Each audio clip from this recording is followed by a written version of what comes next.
Uh, so, um, so for me, it came in a little bit of everything. So I did a lot of practice. I go to life drawing. It's a virtual life drawing right now because of COVID, but I take advantage of those kinds of things to practice. Some of it is looking at other people's work in terms of like how they do things. So watching YouTube videos on how other people do it and see how I can apply to my work. Each piece I try to do a little bit better than the last time because I see the work that I do and think, okay, I can do better this next time, and this is how I can do it. Because while I'm in the middle of it, I could be fairly happy with it, but in a week I would not be happy. So it's just this constantly trying to improve myself and really analyzing how I can improve myself. And one of the really strange things that helped me was I started picking up mangas and Korean comics. In terms of it for some reason helped me figure out how other artists handle anatomy and such. So it was an odd thing to find improvement with, but I picked it up because COVID, staying indoors and stuff, and it just wound up helping with my artwork as well. So did I answer that okay? No, yeah, for sure. I think that, yeah, it's kind of, I mean, sometimes, some ways it's hard to respond about your own work and your own process. And I think that some folks who are, successful, I think you have a firm grasp on what that is. And I think it's a tough question to ask too. Like I was doing I'm doing actually an interview this afternoon, and one of the questions for the interview is it's one of these impossible questions. Let me see if I can pull it up. It's like a tough question to ask. Do you have any, or wait, where is it? For those who don't attend an art school, what would you say is the most important thing for them to focus on? It's like such an open-ended question. It's very difficult to answer that question because you could think of, somebody who's sculpture versus somebody who's an illustrator. You would have different pieces of advice, I think, for those particular creatives. Yeah. I think that with that one, it's more of a general mindset of self-discipline. And for some people, they don't know what that looks like, right? Or maybe it slips away from them. And that's, I think, part of the advice that I give folks is to be not just self-reliant, but self-aware before you start to point fingers at people for not providing you with the things that you think you need. So yeah, I think that, being self-aware, having discipline, and not just saying that you're disciplined, but identifying what that means. What does being a disciplined person actually mean? How much are you actually dedicating yourself to your craft every day? So yeah, I think you answered that question really well. I think it's just difficult when you're trying to look at yourself and push it out to other people and convey that message to other people. It's a difficult thing for me. Sometimes I think based on like laziness or just my mood from the day, my answer to that question varies. Like if I'm really tired, it's just like practice. Somebody asked me a question like, you just practice, you sit down and you practice. And I think that's a good thing, right? But it's also like, what does that practice mean? What does it mean to make relevant practice? I think that when it comes to what you do, it's based on a variety of tiny things. Like you could think about like, well, why is this armor not working? And then what is that research that you do? Do you step away from the piece? Do you go to your sketchbook? Do you look up pictures of armor? If you are looking up pictures of armor or other drawings of armor, what are you looking at? Are you looking at the old school stuff, the new school stuff, a mix of the two? Yeah, I looked at a ton of things actually, because I find that different problems need different solutions. And so sometimes what happens is that so for this piece specifically, I wanted to do necromancer. This is from a thumbnail I did a while ago while I was still in school. But the idea was that I wanted to do some irregular characters in fantasy. So you have witch doctors and stuff, but you don't have a necromancer who is African American or of African descent. And so I wanted to see what that would look like, because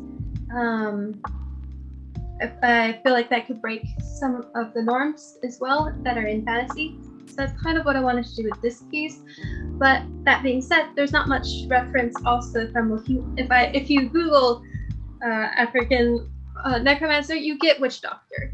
Mm-hmm. And so it's a question of, okay, how do I take the witch doctor out of the equation and try and make it more of a necromancer, and what's the differences, and how do I still celebrate some of the beauties that are associated with like hairstyles and facial features and such. So Sort of like modernizing it, but also paying attention to the history of it.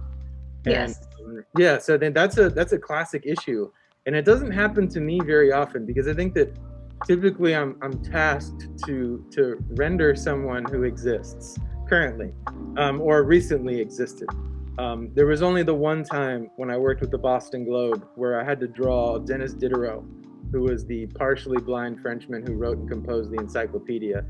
And all I could find of him was just sculptures of him and paintings of him, or just really low res imagery of him. So when it came to the fact that you were not finding that reference that you needed, and you started asking yourself those questions, where did you go from there, like practically with your hands, to try to create the necromancer?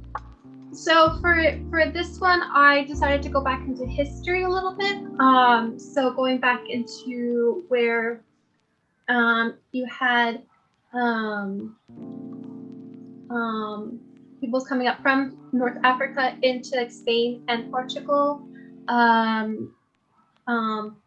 back in the medieval eras and such, and looking at some of the stylings from there. I'm also still looking at, as you can see, I'm still looking at some random things. So this one's specific. As you can see, the reference I have here is just for the fabric, because I loved how the folds were. Yeah. I also looked at some different stylings from different areas.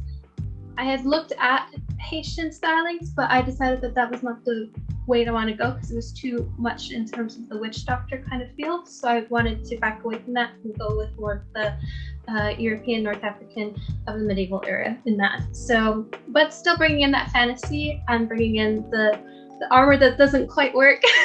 Yeah. But it looks great. Literally everything that Ober just said, it just sounds like I'm talking to a fantasy-oriented illustrator. Like, and I think that what Jen said at the beginning here is that you kind of have to be a nerd. Well, this is it, right? Like, I mean, you're seeing this. You're kind of a dork about history. You're kind of a dork about just the fantastical, but you're also a dork about foundations, right? So that was something I wanted to ask you about. What was your foundations experience in undergrad and in grad, and how much of it was you sort of meeting the instructor halfway when it came to that? Yeah, so when I was in my undergraduate, so in my undergraduate I did switch schools because I started out at a local university, but my state doesn't have an accredited art school with both accreditations, so I did have to move elsewhere for it.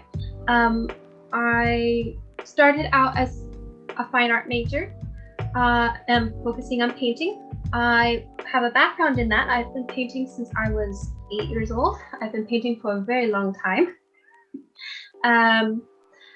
But my interests have changed. You can see it in my paintings as well. But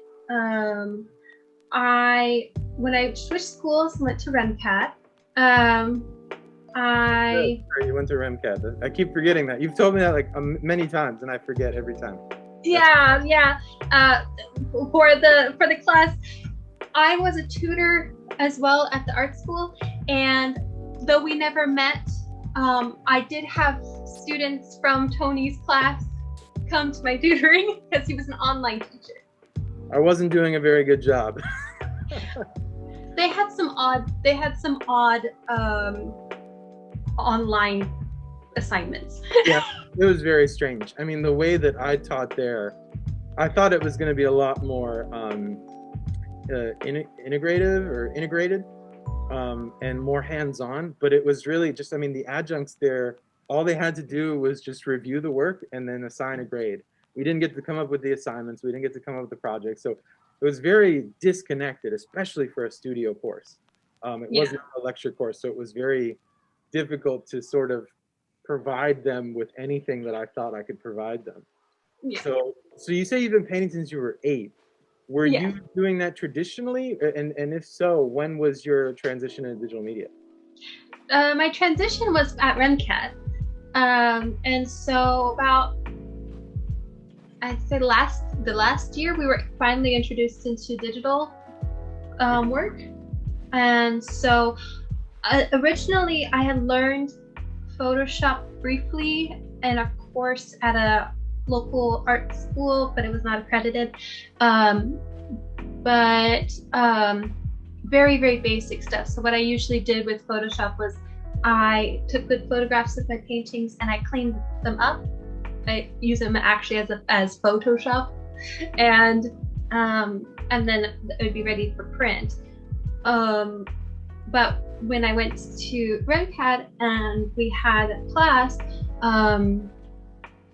we were introduced into Photoshop at a very quick speed.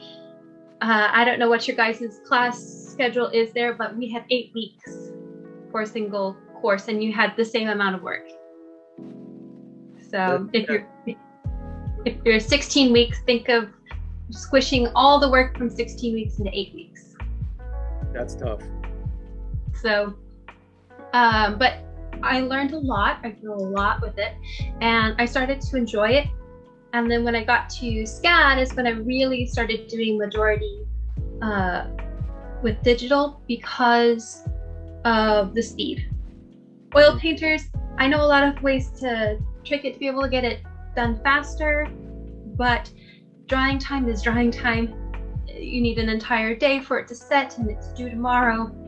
That's not useful in the long run, especially with the turnarounds nowadays. Oh yeah, tell me about it. I mean, yeah, that's typically my response. It just doesn't, and it's not like I'm anti-traditional media, or analog media, as Goni would call it.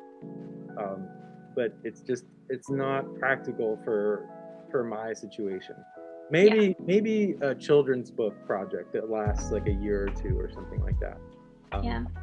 But otherwise, it's just like it inhibits the workflow, at least for me. Yeah.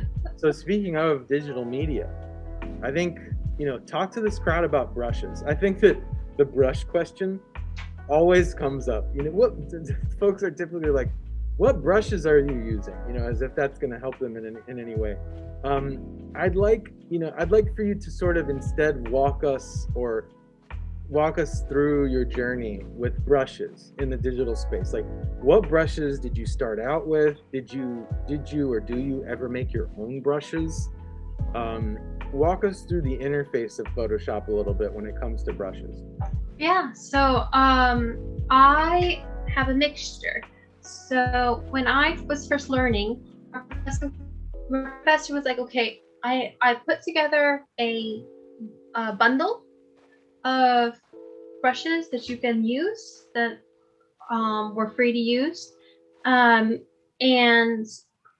this is so that way you're not trying to fiddle with brushes but just learning how the program works. Mm-hmm. So we still got to play with some brushes, but we didn't have to go search. So it was a really great start for me because I had a few brushes that I really didn't understand what I would need, and so it kind of gave me a variety to play with. Nowadays, Photoshop, I don't know if you guys have Photoshop with your classes, if it's comes with the course. Yeah, we do. Okay. It comes with the Kyle brushes. Yep. So those are a decent one to start with. I still use some Kyle brushes, but as my work has changed and morphed, I get more specific and picky about my brushes. So I got Kyle brushes before it became integrated with Photoshop. So if you look at my brushes here, these are all my Kyle brushes here. And even with all of these, I use 5, maybe. Yeah, right, yeah. I use the pencil, I use the, there's a one that I really like, which is a palette knife, which makes it actually look like an oil painting for me, which is very helpful for me because I like that kind of look in certain situations, especially with rocks. But I typically only use probably 2 of these for actual like build up, and then maybe like 3 of them for additional textures. So I really don't use too much of the Kyle brushes anymore, but each person's different. So if you're wanting to do that, you probably should go download and play with some of them.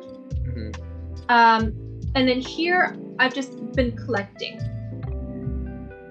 All of these are from different situations where I need a very specific tool.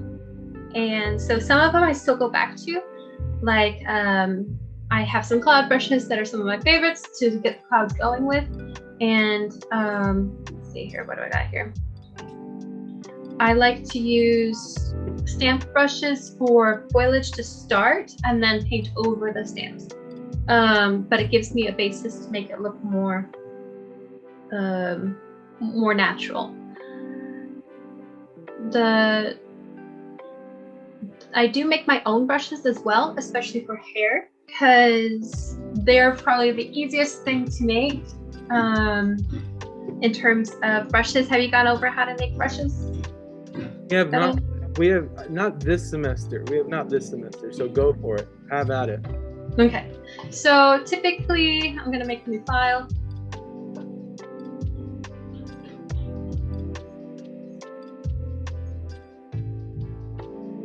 I'm just going to make a square. I don't know why it always puts my resolution so low. It always starts it out such a weird resolution. Okay, so usually for a hairbrush, I'm sorry to anybody who grew up with VeggieTales. No, this is great, Jen. I think that this is something that that students want showed to them pretty often. So I think it's good that you're doing this. So okay, so usually what I do for a hairbrush, and it'll vary depending on what I need. Sometimes I need it to be very volumetric, so I usually build it up and then I just need a few little strands. Sometimes it's supposed to be really flowy, so I need a clump to go. So for this one, I'm just going to make a brush that's more for the final details. So I've made the board and I've opened up a new layer, so that way it's off of the background. I'm going to make sure it's completely black from the black and white over on the side. Can you see okay? Yep. Okay. Some of my stuff is popping up on my second screen, so I want to make sure that things can still be seen here. So I make a mess. So what I'm going to do here is, for this brush, I want to make sure that all the lines of the brush are going to be very opaque, because I want to make sure that you can really see the color if I put it down. So what I usually do is I go through and I just randomly put in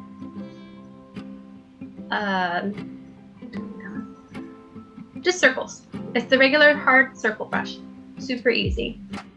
And then what I'm going to do now is I'm going to go to, let's see if I can remember, it's been a little bit since I've been brushed. Where's my brush presets?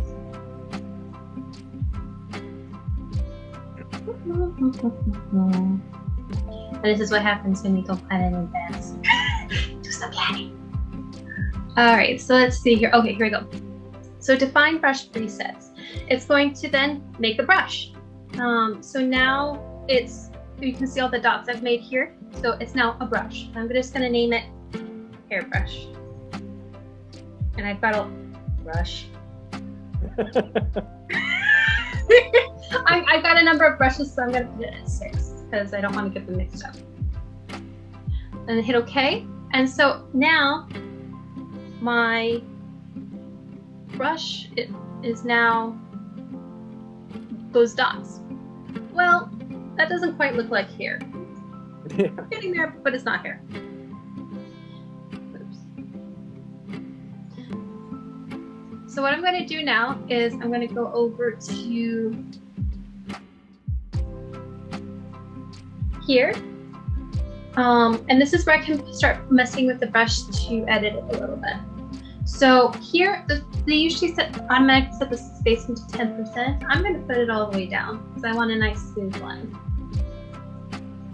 Yeah, I'm not sure why that happens. It's like a default setting too, where the spacing of the brush is either typically at 5 or 10.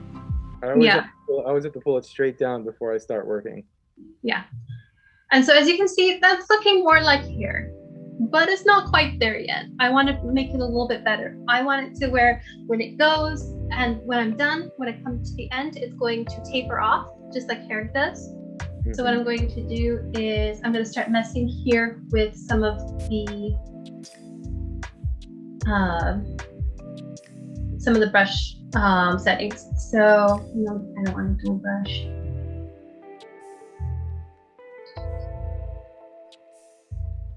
So transfer can help with that. And so what I'm doing is I'm just playing here and there and seeing how it's gonna look. I want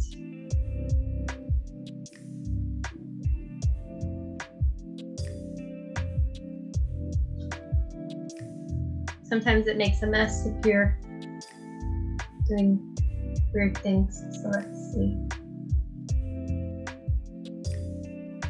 There's a lot in here I haven't played around with that you're just adjusting yourself, which is really cool.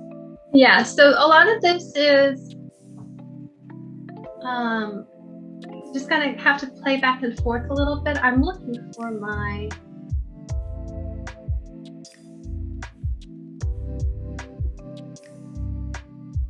pressure. So I'm looking for the pressure from here.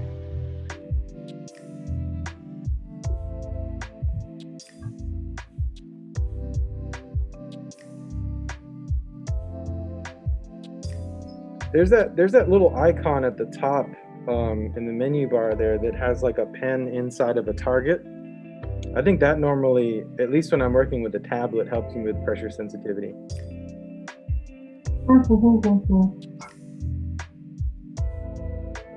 On which one? If you look at the menu bar, like if you just leave brush settings, you go to your menu bar where you have your opacity. Oh, here. Like off to the right, there's that little pen with the target icon.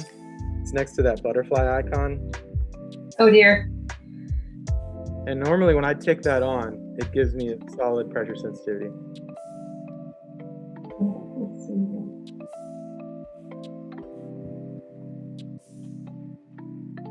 And if you get really messed up as well, what you can do is your brush isn't saved yet, so you can go back and reset. So that's one thing. Let's see here. Bring that down.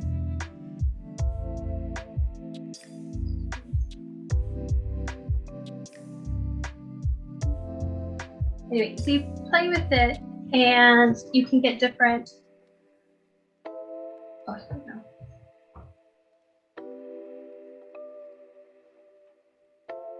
Ooh, that's nice. In the preview section. Yeah, so this is how much you want it to be. There you go. Yeah, there it is. Yeah. There you go. So it's starting to get there. And I'm sure that if anybody tries this, they could spend much more time than you're spending right now. Oh yeah, because this is fairly and once you're done with your brush, you have to create a new brush. So you just click here and it saves a new brush. And you put new names. There you go. And then if I wanted to, I could then go over to a different file. The brush is still there. It's saved into your Photoshop program, not to the file, so you can use it elsewhere. Very cool. And when you, and so, okay, so when you save your brushes, do you have them organized in a folder on your desktop or? Um, I usually I usually save them in here, and then you can export them if you'd like. So if you wanted to export, so say you wanted to switch computers. Yeah, that's typically a question I get asked. So what you do is that you select the brushes that you'd want, say these, and then you say export selected from this little button up here. Hit export selected brushes. You can name the grouping, and then and put it where you want. So I'm going to put it here, and I'm going to put.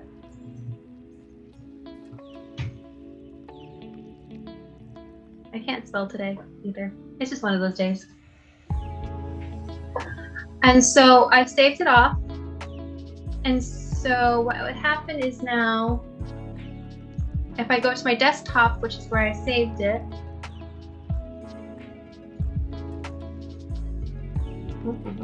there it is. Let's see here. I need to switch screens. So you can still see okay? Yeah, we're good. Okay. Oh, there we go. Switch screens. Okay. So over here is that random brushes that I made. Mm-hmm. And so what you do is then you take that file, you put it on a thumb drive, and you can take and plug it into whatever computer. When you plug it in, put it onto the documents or the desktop, preferably documents, because sometimes desktops can be weird. Yeah. And when you have your Photoshop open and you click on this, the brushes will populate into your Photoshop file. And if they don't for some reason and they're being fussy, what you can do is switch back screens. Okay. What you can do is you come over here to your brushes again, and you hit that little icon. You can import brushes, and if I do that and I go to the desktop, there's my brushes. Mm-hmm. So if it's being fussy and it doesn't like the double click, then just go into import and you can get them in. And I'm assuming you can also upload these to like a cloud or a drive or something like that as well. Yeah, they work like any other files. If you need to store them, I sometimes keep an emergency bundle on my Google Drive. Or when I was in school, I had an emergency bundle of like, I forgot my thumb drive. It's there. Mm-hmm. So this is good. This is great news. So we now know how to do that, or whoever didn't know how to do that knows how to do that. Let's go ahead and bring up your demo, and let's get started on that. Let's see what the process looks like. Does anybody have any questions at all while Ober's bringing up the demo? Anything about making brushes or anything that we've talked about at all? No pressure. Okay. For your professional pieces, how long on average do you spend on those? Or is that entirely dependent on the project? It's dependent on the project, it's dependent on the price. Gotcha. So I can, a lot of time, because I'm working with personal clients, it's also dependent on, okay, what is their budget? So we can still work with them, but it's not going to be like my portfolio piece. That can sometimes happen. I still try to do a good job so that they're happy with the piece, but I try not to do too much extra time because it's not worth my time. I'm so happy that you said it depends on their budget. I think that's super important. You know, that directs me to a question that I get asked a lot, which is, how do I price my work? You know, and I always revert it back to, who is it you're working for and what kind of budget do they have? Because that is what the price is. Most times, right? Like, I think sometimes corporate mags can try to swindle illustrators and get them to do work that should be either $750 to $3,000 for just like $200. And I used to take those gigs because I needed them at the time that they were offered. But the most important thing you can do is just flip it back onto a client and ask them what their budget is. And that lesson truly came to fruition when I for a very brief time transitioned into advertising illustration to do that 1 gig for Facebook TV. And you know, the industry standard for editorial is anywhere between $750 to $3,000 for interiors, not including covers.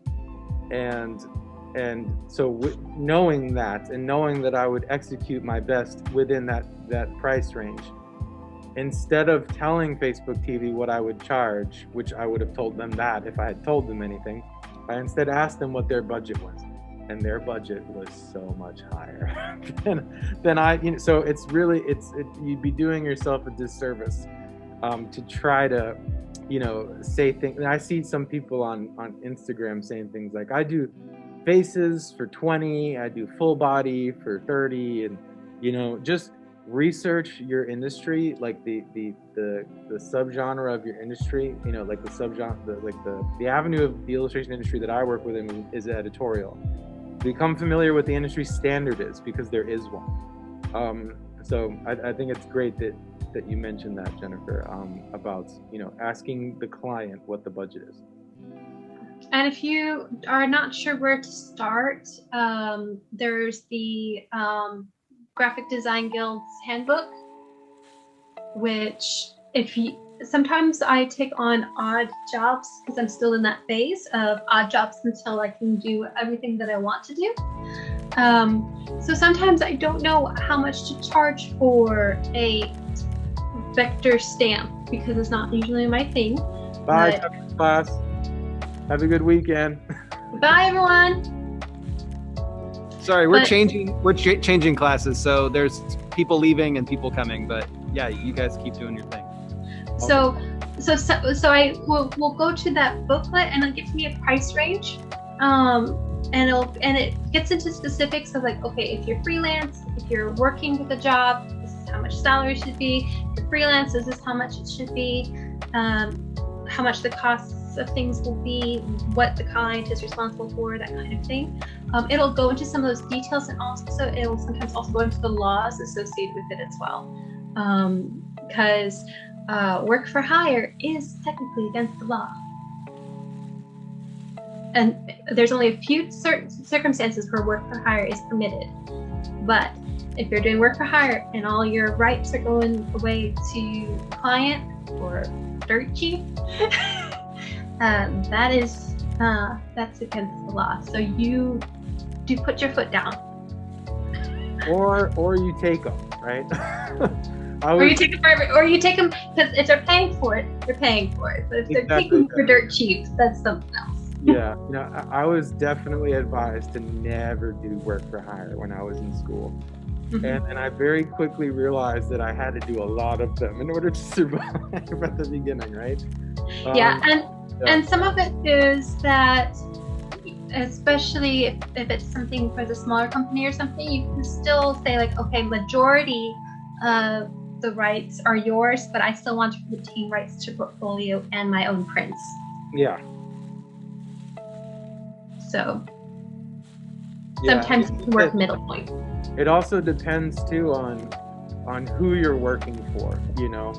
Like, I think that, you know, there are a lot of horror stories when it comes to work for hire, where the creator should have received so much more and should have received royalties, and it's just a shame. Like, I used the James Earl Jones voicing Darth Vader as an example. Like, he did the Darth Vader voices as work for hire.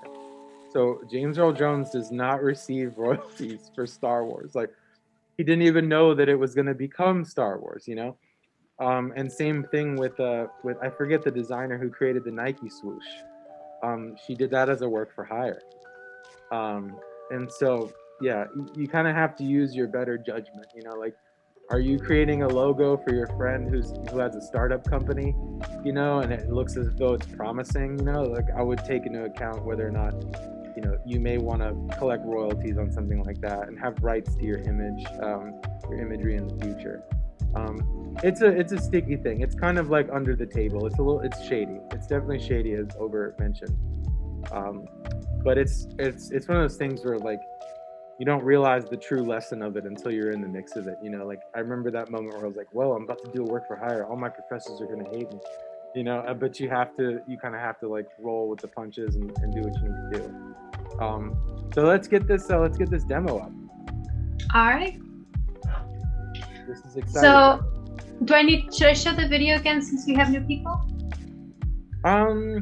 Let's go ahead. We can show them. We can show the time lapse towards the end. Let's just start painting. All right, sounds good. So, for those who saw it before, this one's and those who are just coming in, I'm currently working on, this is a personal piece for a necromancer. And so what I wanted to do was I wanted to have somebody who was of African descent and was not a witch doctor. So necromancer, witch doctor in games are typically different. And so therefore I did want to have somebody specifically being a necromancer. This is from a sketch I did in my back when I was in SCAD when I was with Tony. This is probably like a year after the class was in the middle of my time there. So what I've done is that I've built it up, putting in all the colors, and I've already decided the color palette and everything. And so now what I want to do is I'm currently at render phase. So this is the time when I have to just buckle down, put on some music, because I know what I'm going to do, but it's going to take a while. So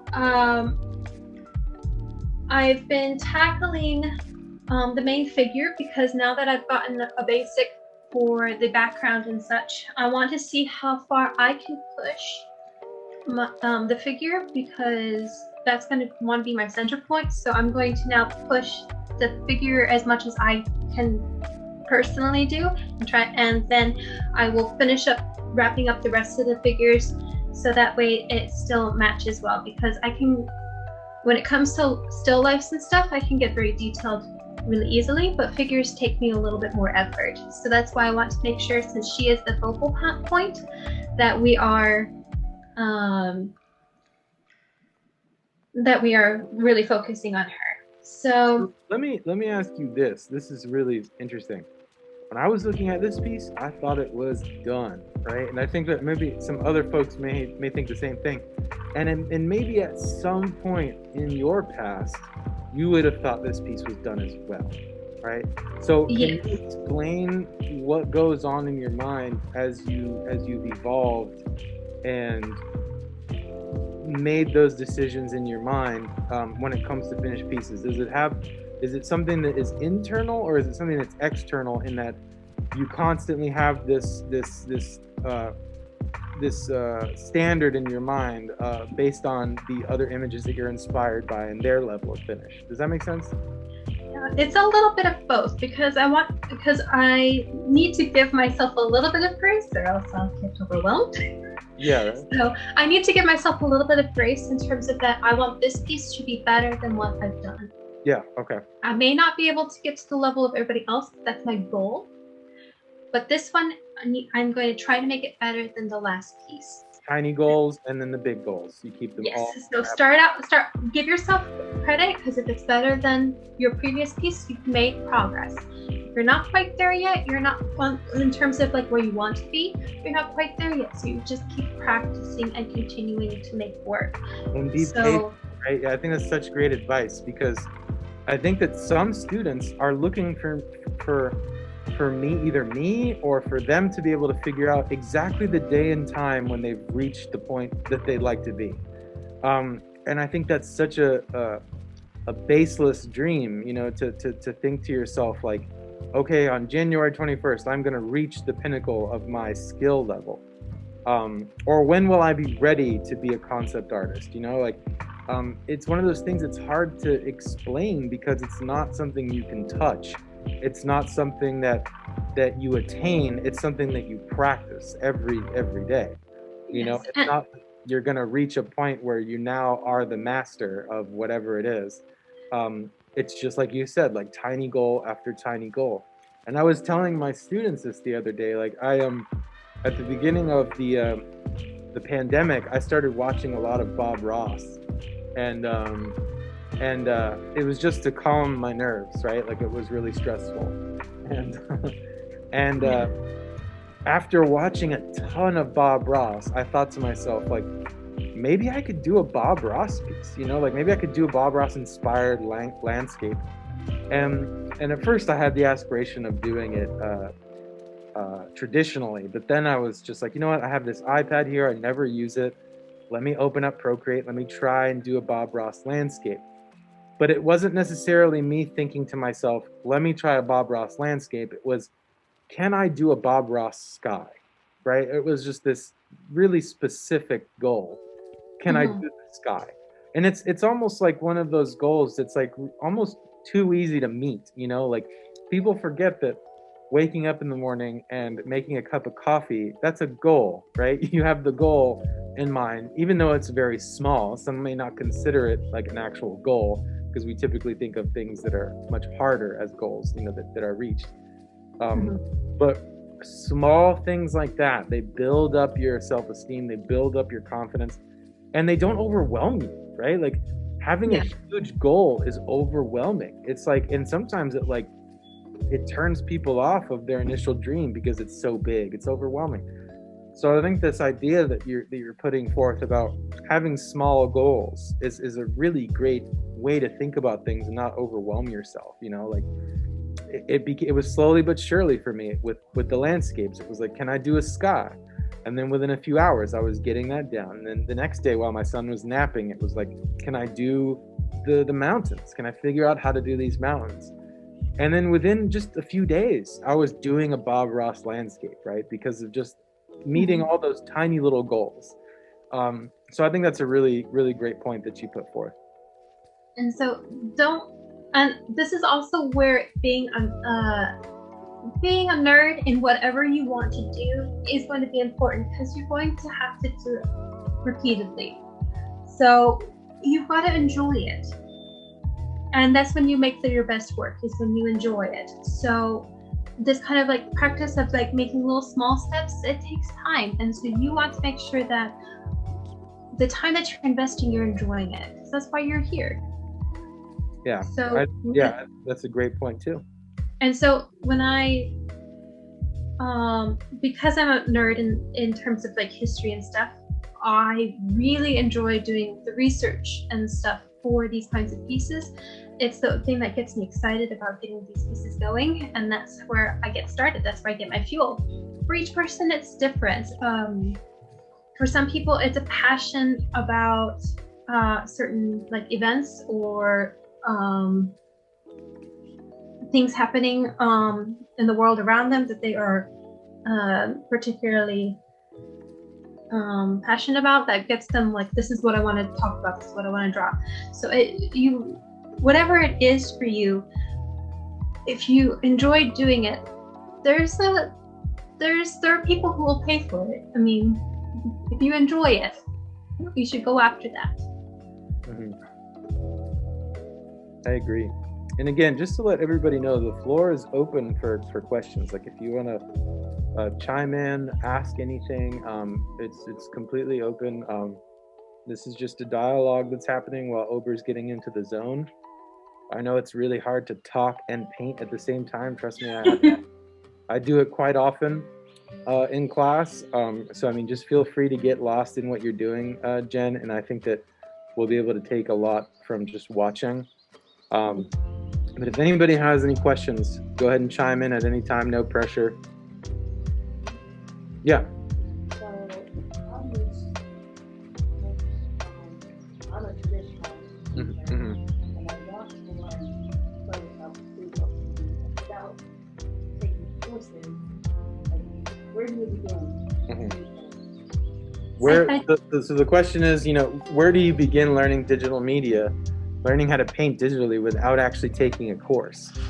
I'll let Jen answer that first, and then I'll chime in as well. That's a little bit difficult because I did take a course for it, even though it was very, very basic. But after the course, I did delve into it on my own, playing around with the stuff. But I did learn the generals from a course. However, nowadays online, like on YouTube, learning the very, very basics. There's a lot of basic, like how to start learning in Photoshop. Just so that you can get more familiar with where the brushes are and how the layering system works, just getting a basic how the program works. Even just going onto like YouTube, just figuring out the basics in that sense, and then fiddling on your own as well. I mean, it's a lot. When I was first starting out, it was a lot of just playing with the program, figuring out how it worked, why it worked, why didn't it not work. Yeah, I think that, you know, when it comes to digital media, or when it comes to any task, really, I mean, I agree with Jen, but if you look at what Jen's doing right now, that is, I would say, with the layers that she has, the brushes she has, the overall level of finish that she has with this piece, you're looking at, and unless anybody wants to disagree with me, maybe 2%. You know, she's using maybe 2% of what Photoshop provides. Yeah. So I think that, and I think that's the case with a lot of artists who work within this program specifically. It could feel really overwhelming when you get into that program and you look at all these things that it offers. But just to, you know, create some layers in your layers palette, using maybe 2 tools on the toolbar there, the brush, the eraser, maybe the clone stamp tool, and then changing the opacity or the pressure sensitivity of that, you're using very little of the program. So I think that at first it's weird. It's kind of similar to, like, I don't know if any of you ever took computer classes where you start to learn how to type, like learn how to type on the keyboard. It's like weird. At first you're not comfortable with it, but then after like practicing on that keyboard, you're just flying, you know, like you're able to type however many words per minute. I think that's similar with Photoshop. You know, it's very different than taking your brush and dipping it into the, you know, linseed oil and then mixing the paint on the palette. It's not the same. And that's something that as a traditionalist, you've probably been doing for a long time. So that's ingrained in your mind on how you do that. But with Photoshop, especially when you change your key commands, and that's one of the reasons why I look like I don't know how to use Photoshop when I use these school computers, because I've changed my key commands on my computer. So like, for example, the eyedropper tool on my computer is the letter Y, and the brush tool is the letter U. Whereas I think on standard Photoshop, the key commands are I for eyedropper tool and B for brush, you know? But Yeah. I found that my workflow is much quicker by having the keys closer together. So that's a preference that I changed in Photoshop, and it speeds up my process so much.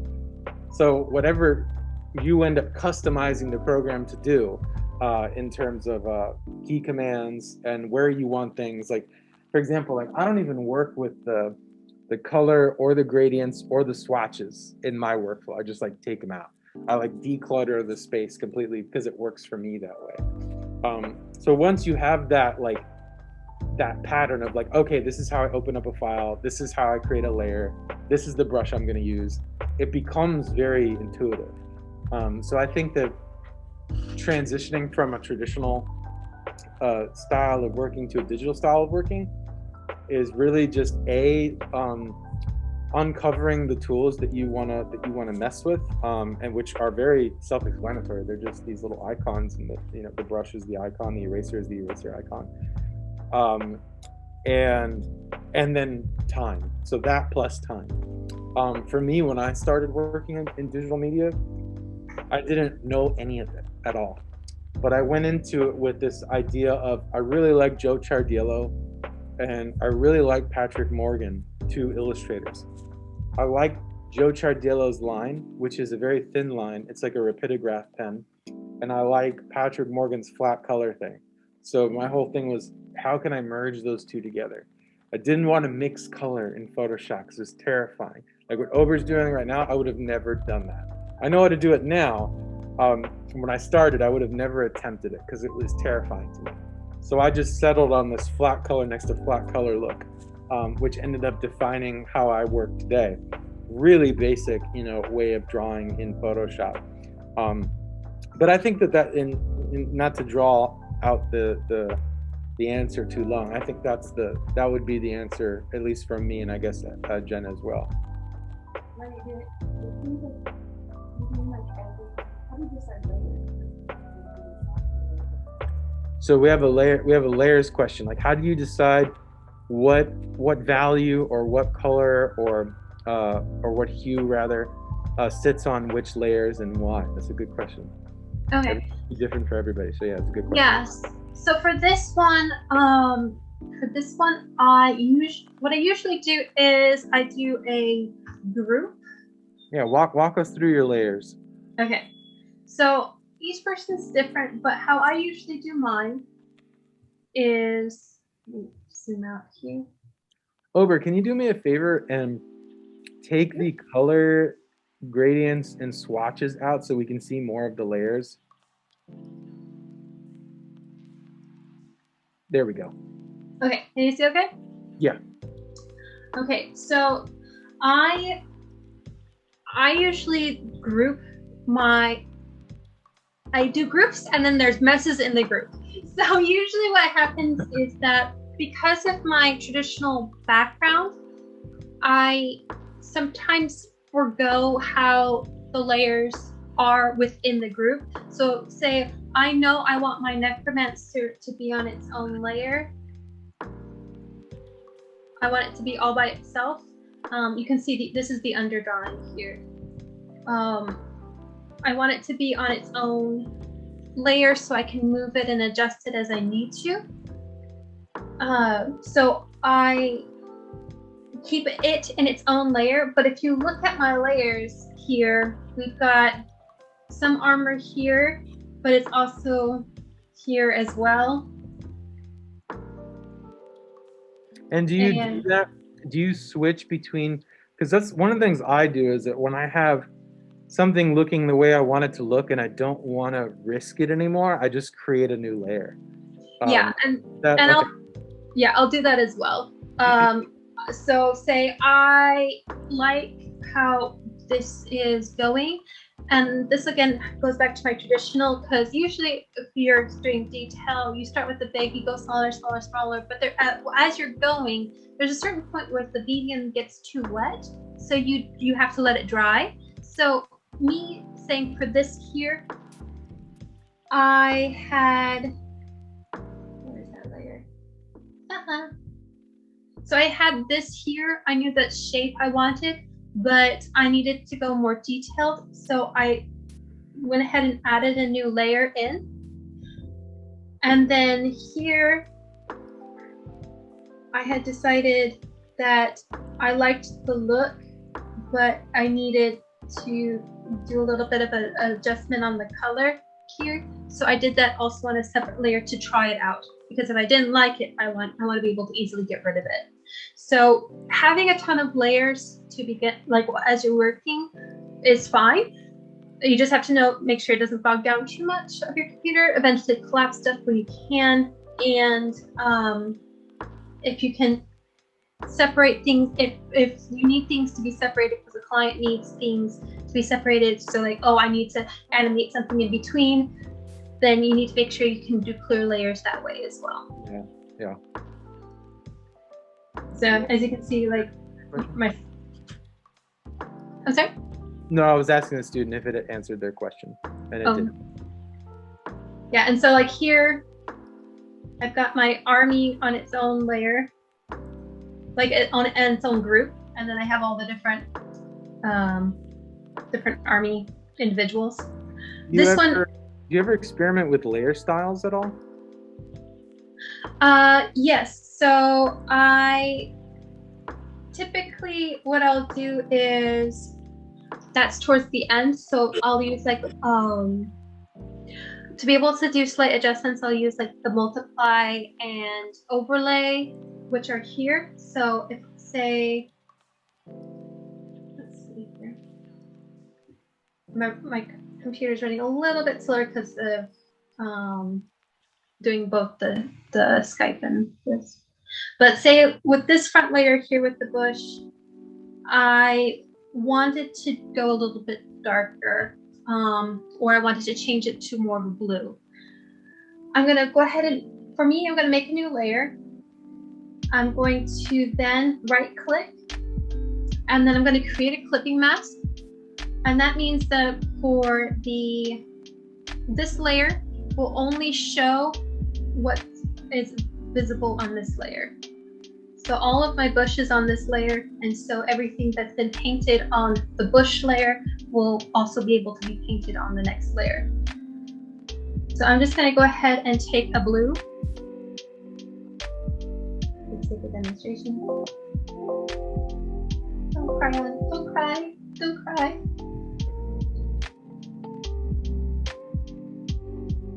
Will you work? So there you go. Yeah, there it is. There you go. So easy. What a great, effective solution. And so, okay, yes, it's blue now, but it's not the right blue, and I've lost some of the color variation that I had originally.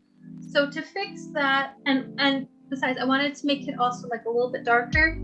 I'm gonna go in here and play with that. So here's it previews what is gonna happen. So there's a darken, there's multiply. This will look lightened, screen. I'm gonna actually go down probably to overlay. And you can see that it changes the colors a bit and also the value a little bit. But I'll also adjust the opacity as needed, and I'll adjust it from there. So when I get towards the end, also with the figure, I'll also go in with this kind of technique. This is also why I keep the items separate, so that way I can clipping mask the group, because you can clipping mask the entire group, and then be able to do that kind of mask to adjust the shadows, to adjust the highlights.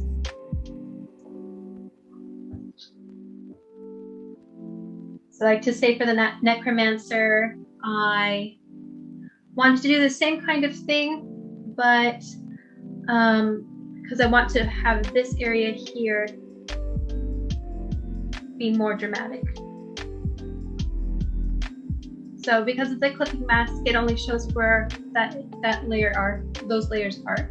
And then I'm gonna go ahead and hit multiply because I want it darker, but I'm also gonna adjust it down. And sometimes it's only like a 10%, 20%, it depends on the amount.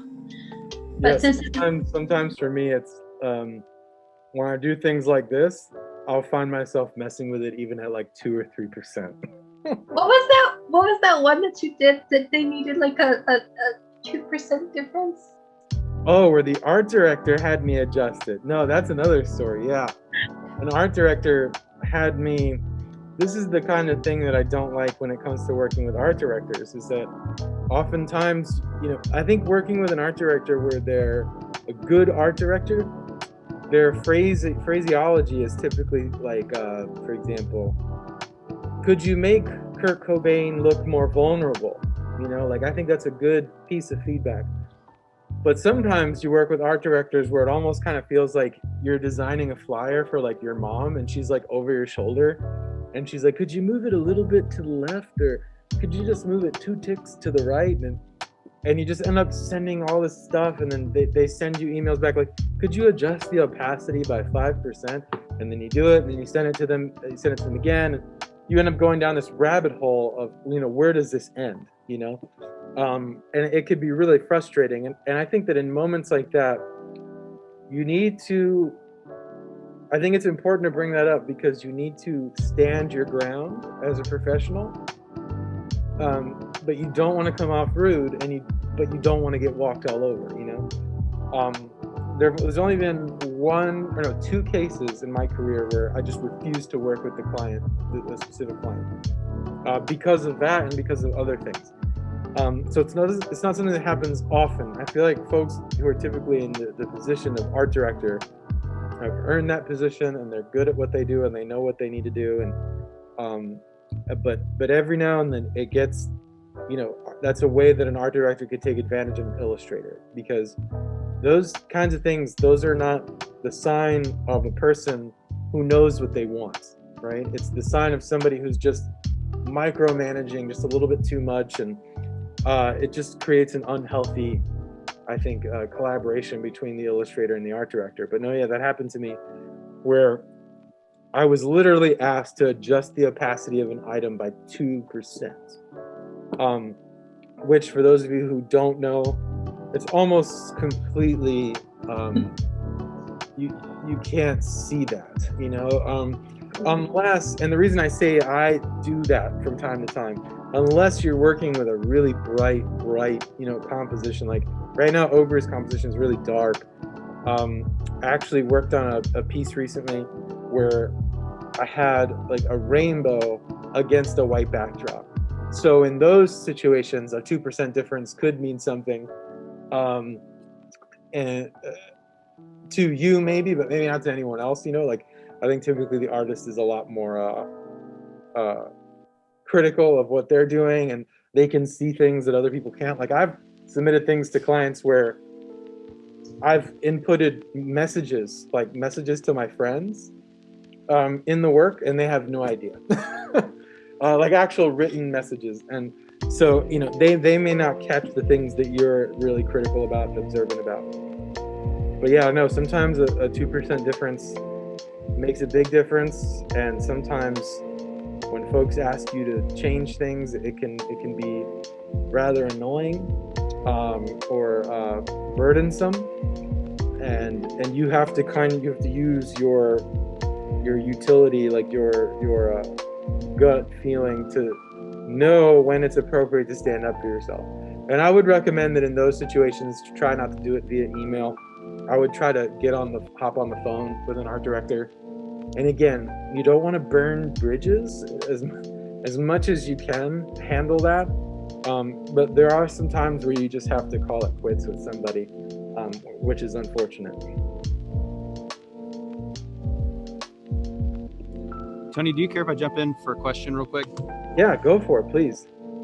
So this is a question for Jennifer, but also Tony, you can answer too. But if somebody, like if you have a client that is commissioning something, or if you're working on your own work, you know, obviously your style is going to shine, and you're probably going to be tasked to create something in your style. But Jennifer, you mentioned working for Bento Box, and I think you said doing backgrounds.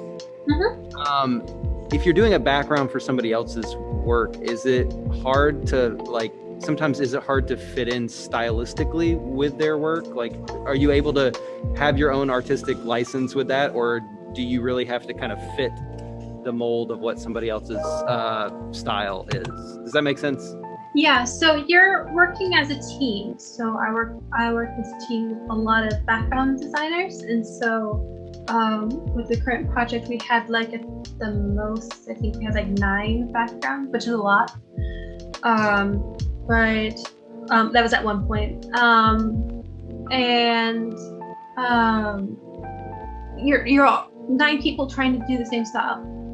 The style has already been decided upon, and so yes, you want to follow the design. There are some times where you have artistic license about like placement and stuff for the composition, but you are trying to fit other people's styles so that it's all one cohesive piece. It's not, for me, I've always been a bit of a chameleon in certain things, certain aspects. So for me, I can chameleon into it all, even though it's not the type of thing that I normally do. It's very different. And so it's, but it's not a bad thing, because I've also learned a lot, because it is pushing me outside of my box. And I've been able to incorporate it even into this piece here, because it's the work that I do is more line driven, and I don't do line work normally. It's helped me with making the pieces more clear in terms of the composition and how the shape looks overall.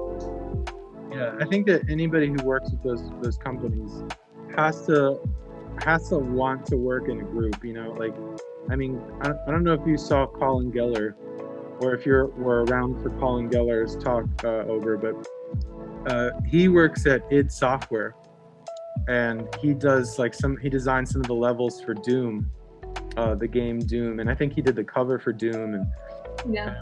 he was the one who mentioned, you have to like to work with a team if you're going to be pursuing these things. So I think to Tucker's question, in addition to what you've said, I think that some of the folks who work at, like, say, Archer, and they work there as background artists, they have to fixate themselves to the look of Archer. And I think that there's a variety of design directors and lead illustrators there. I think that one of Rick's friends is a lead illustrator there. I forget his name. He's apparently like a ninja as well. And is that ringing any bells, Ober? He's like a certified ninja, like an actual ninja.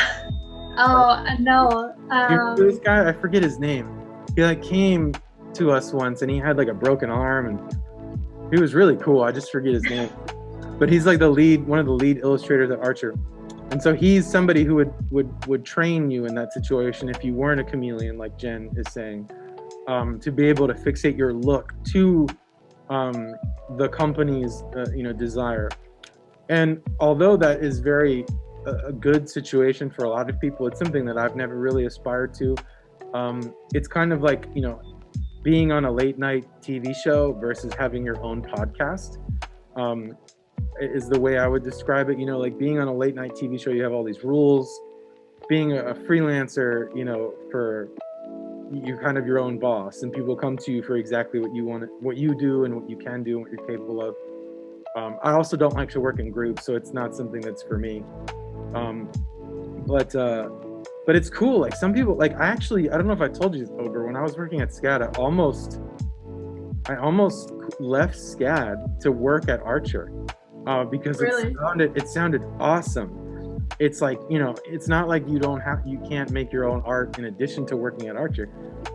There was lots of health benefits and you got like full dental and it was like a 9 to 5 and you got paid, I forget the salary, it was like 65, 70K a year.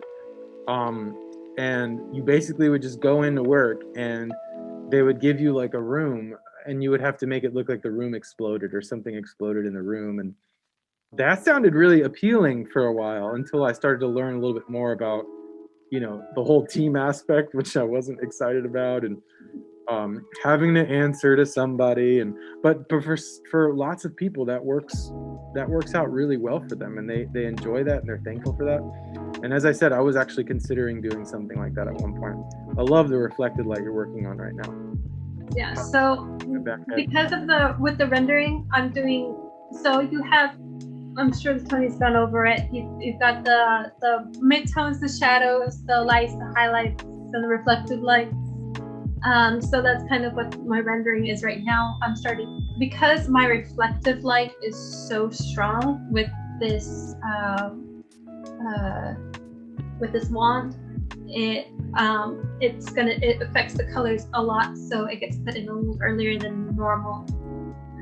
But yeah, no, and you've got the other thing is that, like, I've been very lucky with my work in that I have a great team that is very supportive and stuff, and that's also very important because we're working 10-hour days. I overtime 60 hours in a week. So if you like doing backgrounds, if you like doing that kind of thing, then you will enjoy doing this work. So whatever you choose, you're gonna be putting a lot of hours into it. So do enjoy it.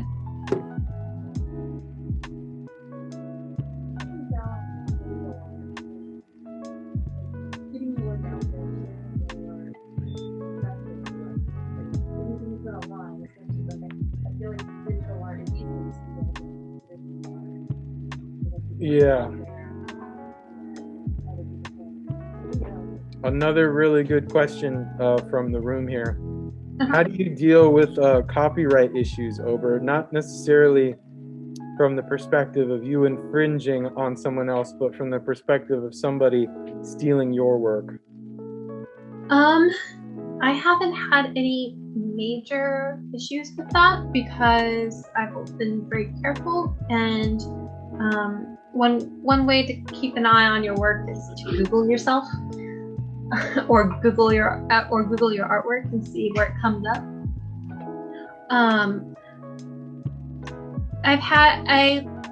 You can put notices, like say on social media, in terms of like if you want to share the work, just acknowledge the artist. Usually that kind of thing's not a big deal. If you're having something to where they're actually like using your work to create products and stuff, then you can do a cease and desist. But thankfully I haven't been in that situation yet. I'm sure everybody who's a professional has been through it at least once, but I haven't had that issue yet. It is awful. This is a big question that, you know, I've run into issues with copyright, but only when it comes to folks infringing on my work rather than me infringing on theirs. Every time I think of my fish piece that I did for Rolling Stone, I get a bittersweet feeling because it was such a privilege to have done that work and have done that full pager for them. But it was also such a burden, mainly because of how many times it was stolen. And it was very new to me, you know. So this piece did a lot for me financially. I liked the band Fish prior to doing this piece, and I'd been to one show in Atlanta over a decade ago, but it's my wife who was really like the diehard fan of the band. So it was that much cooler to get to do this project. So I finished the piece. It went through a few changes when it came to the size of the musicians. I had a few hands embracing Trey, the main figure with the guitar. And those ideas were kicked to the curb, all very normal changes, right? The piece was done, I was paid, it was just like any other editorial gig. And I thought it was all done.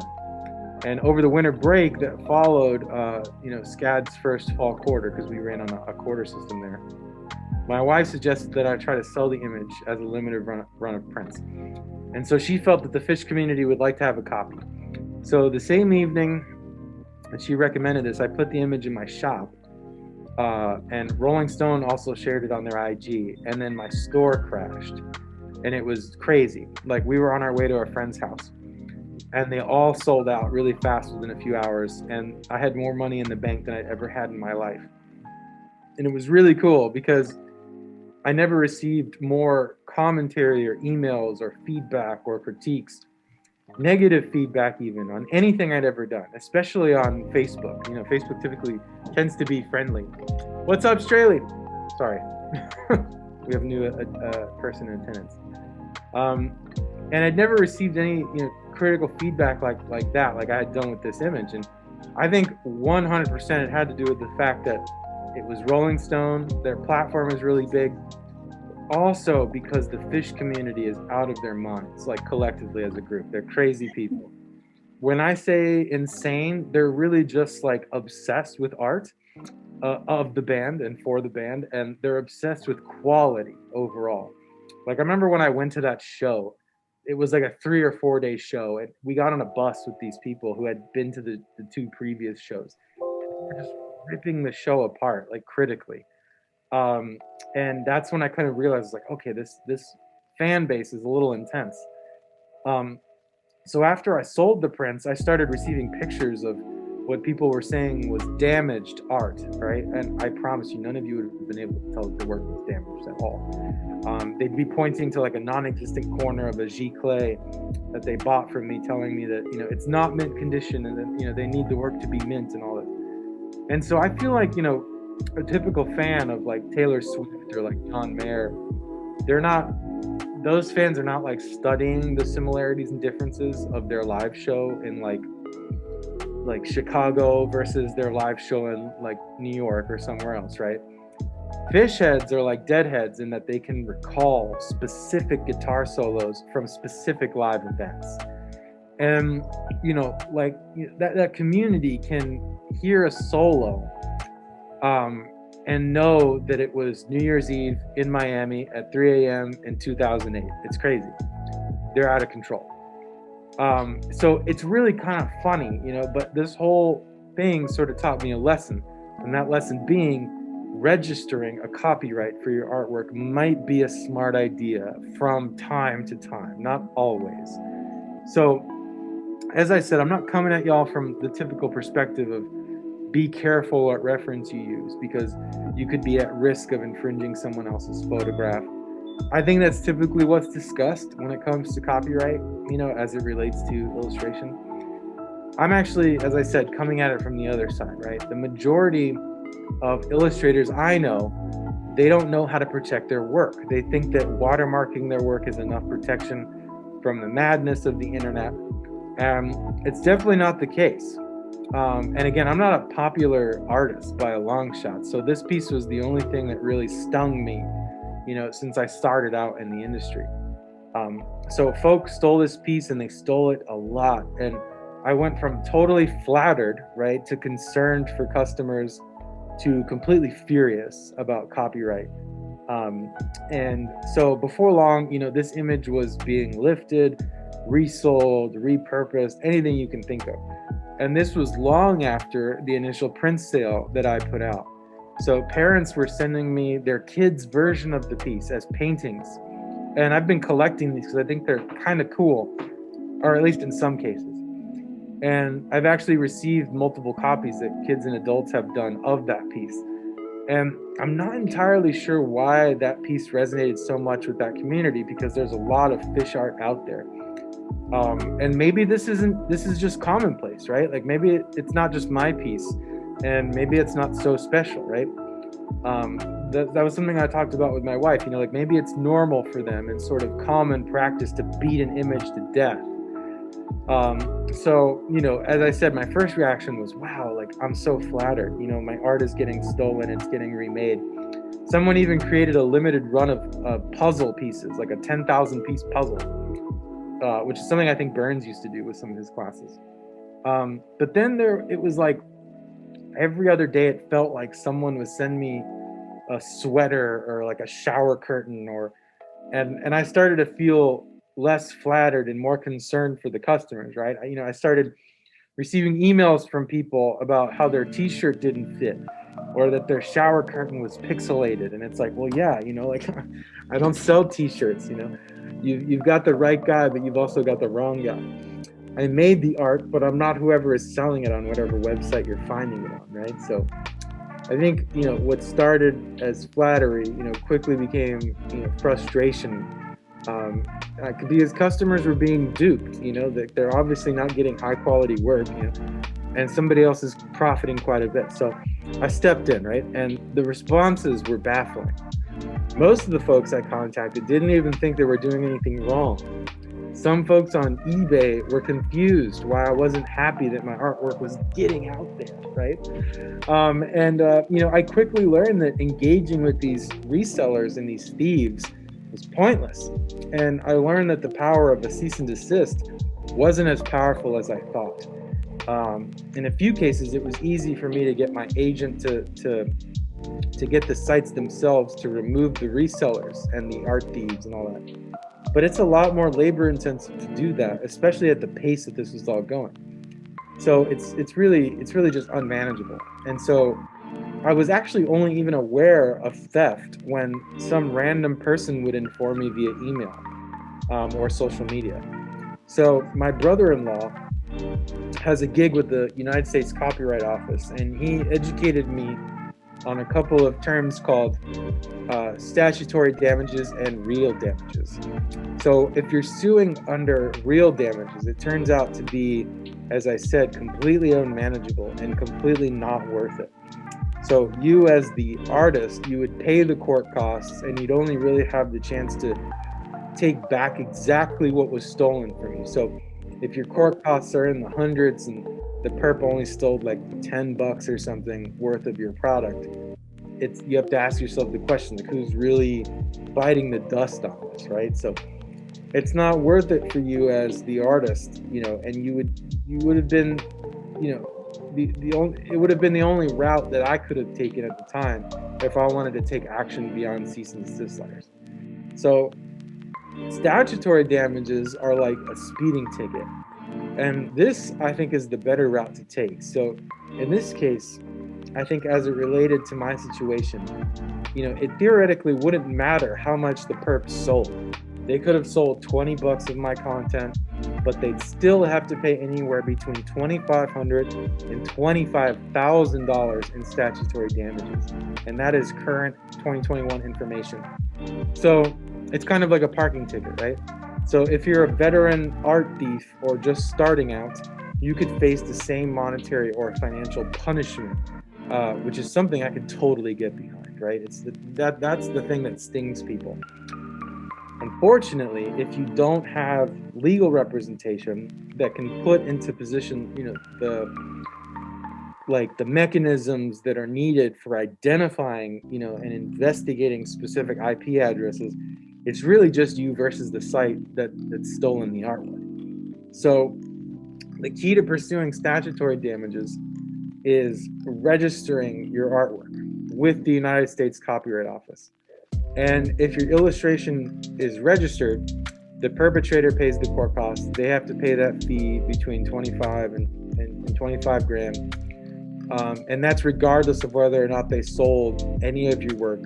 And they may potentially face jail time. So it's a big burn. So I quickly realized that 35 per image, registering all of my imagery wouldn't be the best practice, when it comes to my finances, right? 35 bucks adds up, especially with all the artwork that you make, right? So, and I think this is where I learned the most valuable lesson when it came to art theft and copyright registration. Every artist is different, right? So like James Jean, both James Jean and I are very different, and I would say we're not even close to being in the same category of success in the art world. But there are some artists who have their nets cast, pretty widely in the art world, to the point where they're perceived as celebrity by both, their peers and then the average Joes who aren't really like super connected with the art world. So like even my mom knows who James Jean is, right? And she doesn't know anything about art. So you have to sort of become self-aware about where you sit in the art world and think about the work that you're producing, whether it be client work or personal work. You have to ask yourself, is this image going to be problematic? I shouldn't have brushed off my wife's warning about the fish community because she warned me that they were a crazy group of people, right? I learned recently that there's several customers of mine who only purchased my fish art and they have yet to open their tubes from like 5 years ago. They just had to buy it and have it. They don't even want to look at it. It's so weird. I guess they're just like collectors and they had to have my work just to say that they had a copy. And so in a way, it's not even about whether the art is good to them in a sense. It's more about the exclusivity and the bragging rights about getting, a specific edition number when it comes to a specific edition. But that would have never happened with like a portrait of like Bryan Cranston as Walter White. Or maybe it would have, I don't know. Or any of the poets that I've portrayed in the New Yorker when the New Yorker comes calling for me. Nobody has ever heard of Terrence Hayes, right? No offense to Terrence Hayes. But so my point is as of now, unless there's a better and more effective way of going about this, and anybody can chime in if they like, using your better judgment on the artwork that you produce and the artwork that you sell, I think is the way to go. You need to make the call. Is this piece going to be problematic? Is this a piece that I should register with the United States Copyright Office? Excuse me. I think it's just the best thing that you can do if you feel that there might be some backlash, right? So that's my take on copyright as it exists and as you would frame it around the artist protecting their own work. And anybody can chime in if they'd like. Did I put everybody to sleep?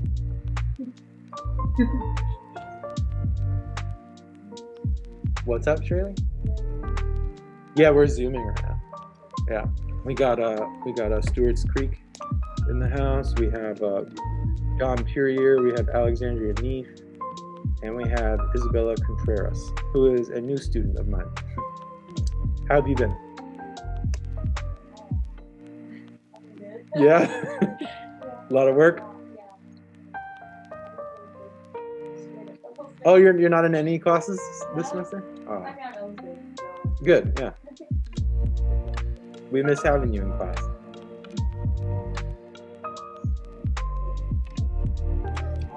Some folks are I don't know if y'all have ever done this before, but I have students right now who say they're taking 5 classes. Are you taking 5? I did that. I'm double. Oh my gosh. I have 5. Oh. 5 studios?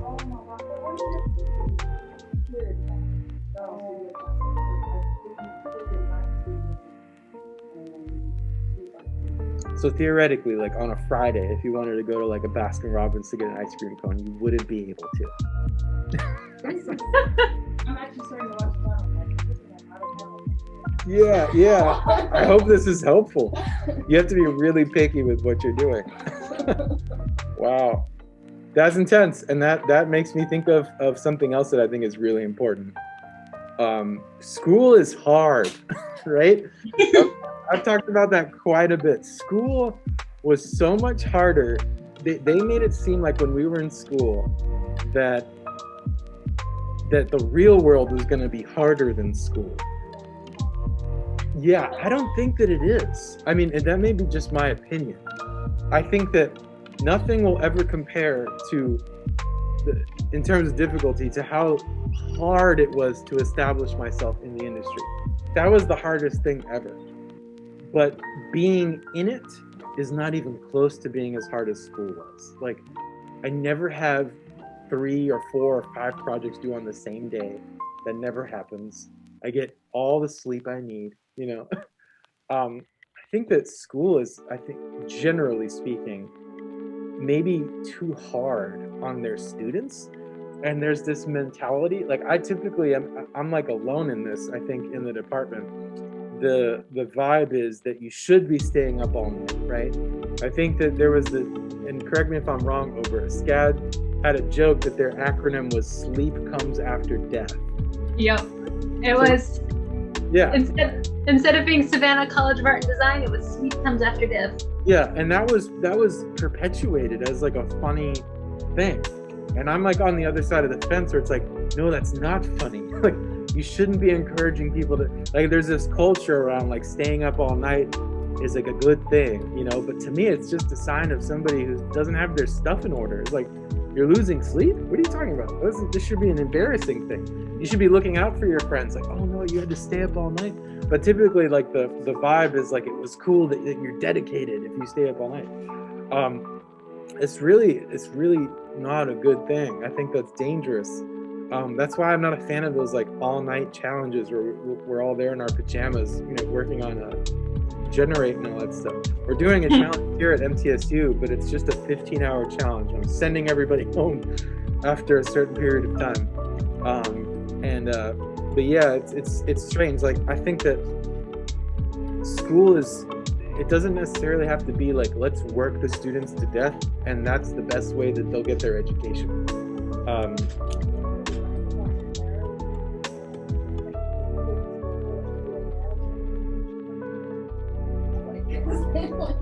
They're there doing stuff.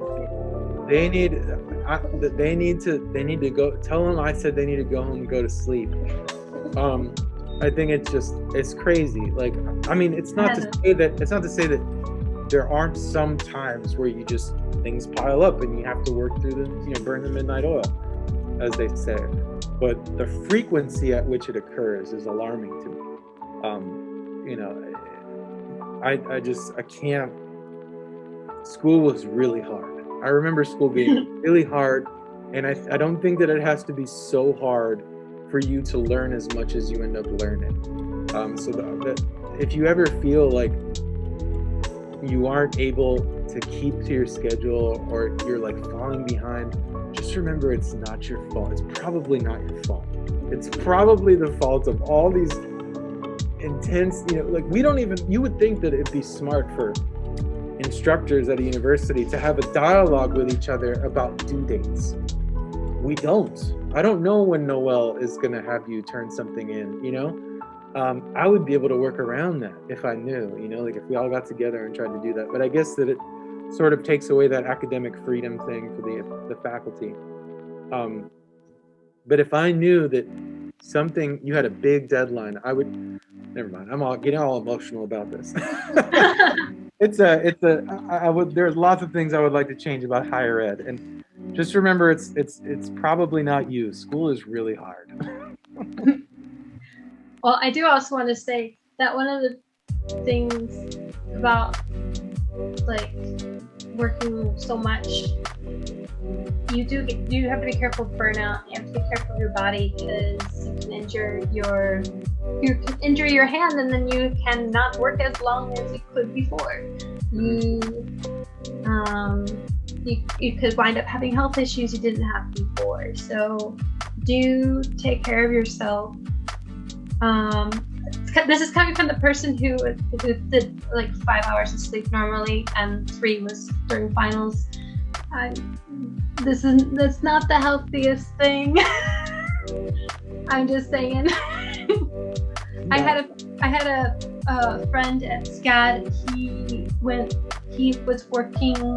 was a director for like 3 animated shorts during his final year, like his final quarter.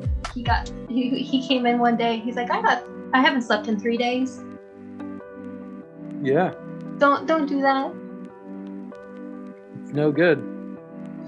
It's no good. And I remember those feelings too. I mean, being an undergrad, you know, like they were intense days. You know, so I think a huge part of why I think it's stressful too is because you're just kind of figuring out who you are as a person, maybe a little bit, and you're trying to balance your social life, which I think is just as important as your school.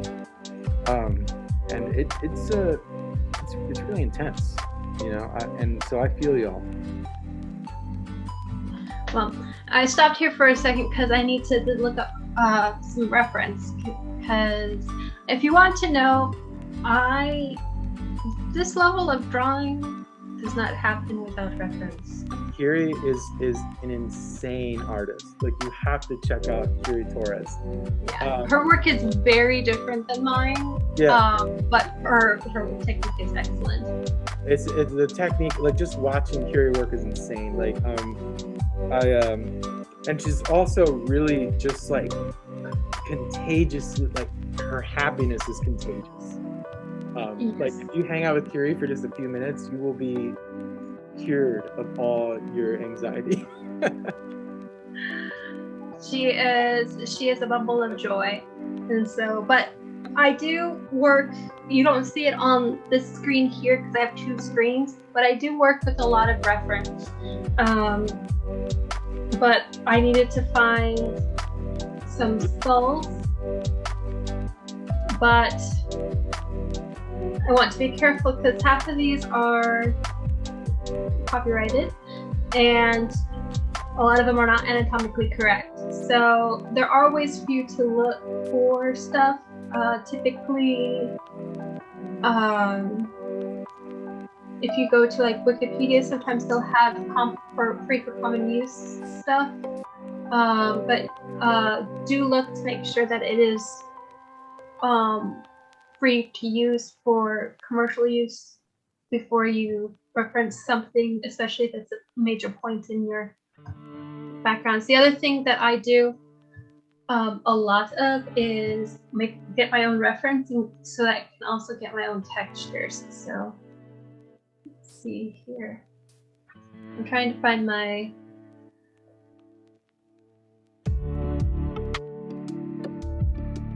here we go.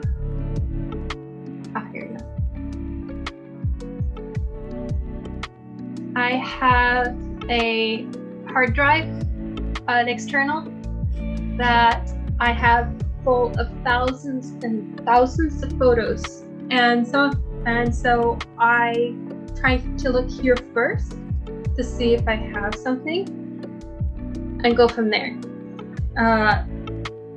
because I like doing animals a lot, and when I go to the zoo, I get reference. I take photos for reference and such, but what I'm looking for right now is if I had something from a natural history museum, so not sure if I do. We will find out. Oh, I do have something, but I can't show it on screen. It's I went to the this was a while ago, but I went to the Human Bodies Museum. I got some stuff from there. The other thing is that if you are going to use something from, you also have to be careful if you're going to use something from museums and stuff. If you take photos there, they typically also have rules that you need to look up on their website about usage. So Yeah, I know. Some art directors are really particular about usage. I did a piece for the LA Times recently, and I had to like take out I did a piece of Nirvana, and I had to take out the rips in Kurt Cobain's pants because they were taken from a photo of him wearing pants that were ripped for Rolling Stone like some years ago. I kept the rips in my version, but the printed version was different. Like they were really they even made me take out the chain wallet as well. So what Ober is showing right here is super important. Like having a reference library, it's become so much easier to take reference because people just have their phones and just take a ton of reference. I think that was the thing that helped me the most with that Dennis Diderot piece that I mentioned earlier, is that there wasn't much reference of him on the internet, right? Which I think is typically where people go. They go to Google to find things. But there was a year in our life where we saw a free ad on Craigslist for all these National Geographic magazines that were being curbed for free. And apparently it was this man's late mother's collection of like her entire life. And we have probably like 1,000 plus National Geographic mags that we picked up. And some of them go back to like before the Titanic sank. It's crazy. And you can like smell the difference in the paper quality from then to now. It's just much richer paper quality. And the content in those magazines has saved my life on so many occasions, because you could type in the word hand in Google and you may get a similar result that someone else is getting. Whereas looking in a magazine like that and just seeing all this rich 18th century, 19th century imagery that I wouldn't otherwise encounter via Google's algorithms. And when you're taking reference the way Ober is right here, you're probably not going to find an elephant like that on Google really quickly, because how many people have taken a photo, of an animal the same exact way that Ober's taking them, right? So there's some things that like I can't get, and I have to do it from online. But I do try to be careful about usage rights. If you change it a lot, that's great. That's the best. But you should also make sure that it is okay for you to use. Adobe does have its own stock thing that if you have the full suite, you can use, but it's limited in terms of what's there. But if you need some basic stuff, like I'll sometimes pull bark from there for textures for the trees and whatnot. So isn't that something that Rick used to do too? Like I saw Rick Lovell doing like a painting of like I think it was like a dinosaur or something, and I saw him take actual photo like of the texture of the back of an elephant, and he just dropped the photo into his layers and just kept the photo there, like just as the texture of this dinosaur. And I thought that was really impressive. I do that too. So when I get this closer to done, I'll go ahead and do it for this tree here, since this guy is getting close. But let me pull up, because I've already pulled the the reference for that one. And So at some point, I want to see if you can turn off the layers that you've worked on, so that we can see like what all you've accomplished in just this session. Yeah. So okay. So the tree. let's see here. So I've got my. I was blown away by that, because I was like, oh man, Rick probably spent like 10 hours painting the texture on that dinosaur. And then he was the one who told me, he's like, no, I just took a photo of an elephant, like the back of an elephant, and I used the texture of the elephant's skin as the dinosaur texture, which is crazy. I never thought of that. I have tons of reptiles because of their skin, and I do have some elephant, but typically they're too far away for my lens, because I have a zoom, but not that much of a zoom. No, so usually, Rick, you probably got like access to hang out with the elephants or something. Oh yeah, so I do. So getting textures as well while you're out, just on your phone. Usually when my phone gets full, I'll drop everything onto the computer and I'll just sort it then and put it into these files. So here's these I pulled and put them aside specifically. As you can see, all these say Adobe stock. I got these all from the Adobe files. These are free to use with the program, which I have. So I'm going to go ahead and probably just pull this guy in here. So I'm just going to open it on a new file. Oops, not paint. Heaven forbid.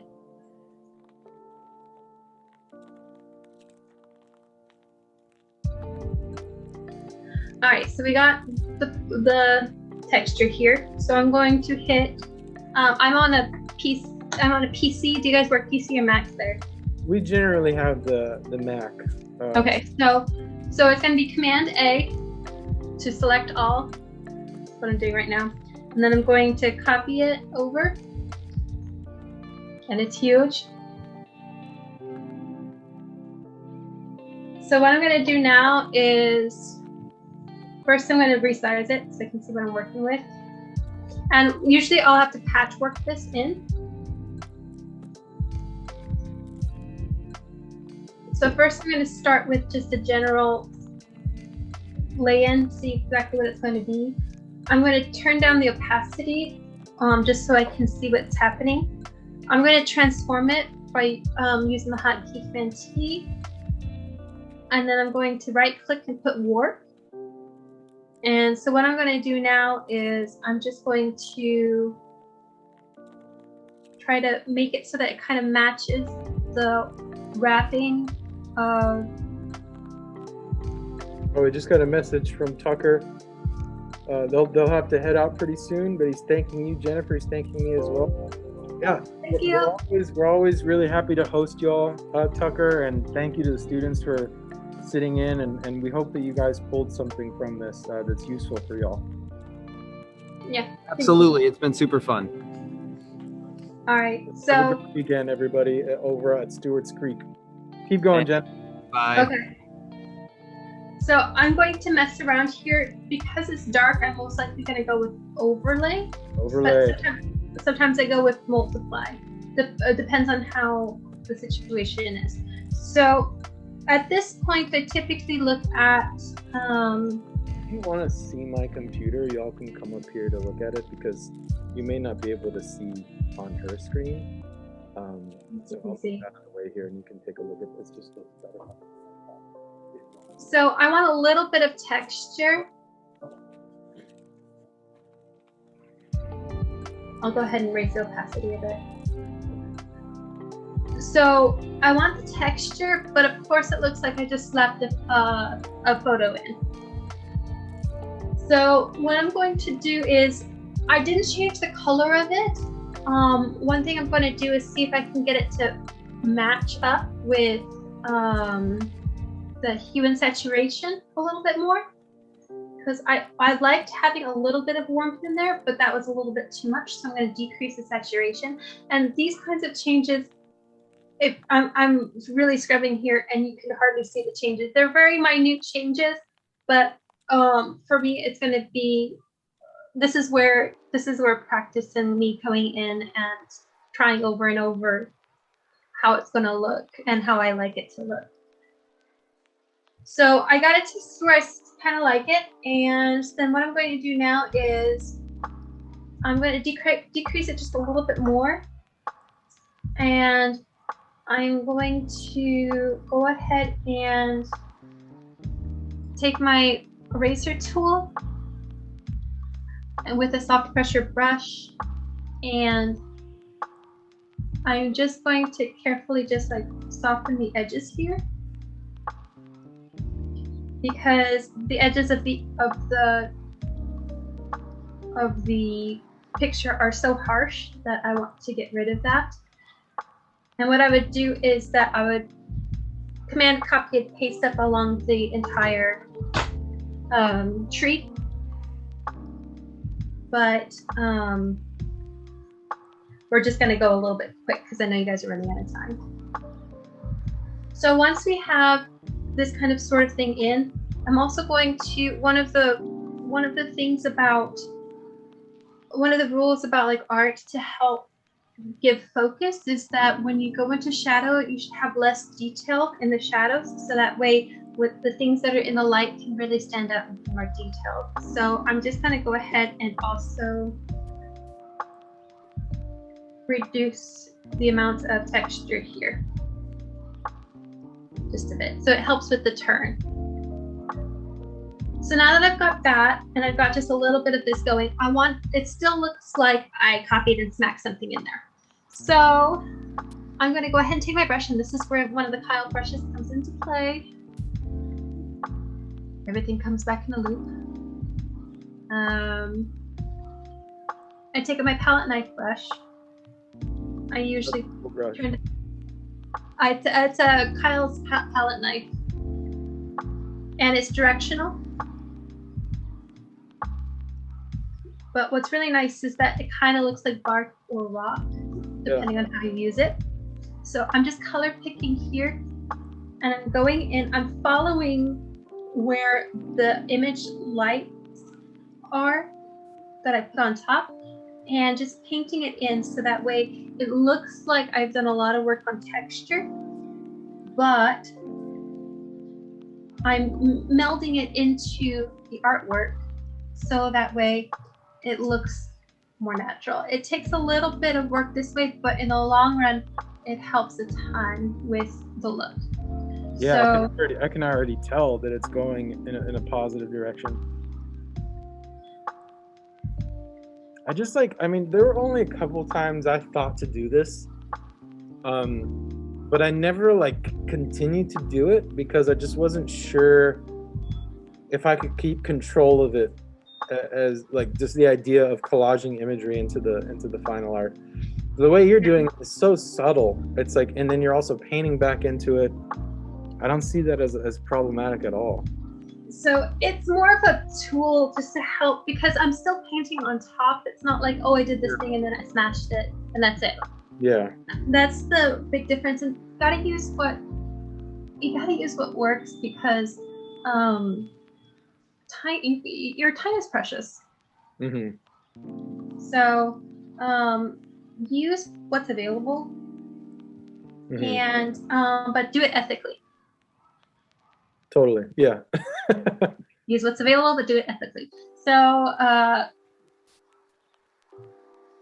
would continue to render and stuff to make sure that it looked more like tree, but as you can see, it's starting to look more integrated while I'm still having that texture. So if I take this off, you can see the change. It's subtle, but it makes it look like I put in a lot more work than I actually did.